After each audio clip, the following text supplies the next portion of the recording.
ब्रेकनंतर स्वागत। सततच्या पावसामुळे परभणीतल्या नागरी वस्तीत पाणी शिरलेलं आहे। कालपासून परभणीत 65 ते 70 मिलीमीटर इतका पाऊस बरसला। रस्त्यावर मोठ्या प्रमाणात पाणी साचलेलं आहे। हवामान विभागाने अंदाज वर्तवल्यानंतर परभणीत कालपासून सातत्याने पाऊस होत आहे। साधारण 65 ते 70 मिलीमीटर इतका पाऊस आता झालेला आहे। राऊंड राऊंड पाण्याचा जोर आता या ठिकाणी वाढत आहे। परभणी शहरातील मध्यवस्तीत मी आहे आणि आपण पाहू शकता या ठिकाणी नागरी वस्त्यांमध्ये आता हळूहळू कुठेतरी पाणी शिरताना आपल्याला पाहायला मिळते।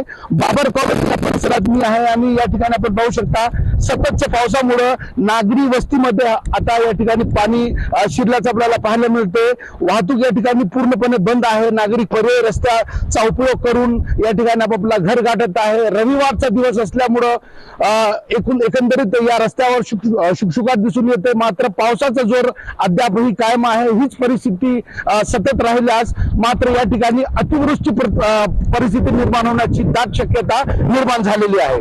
कॅमेरा पर्सन सय्यद खिजरसह नजीर खान, TV9 मराठी, परभणी।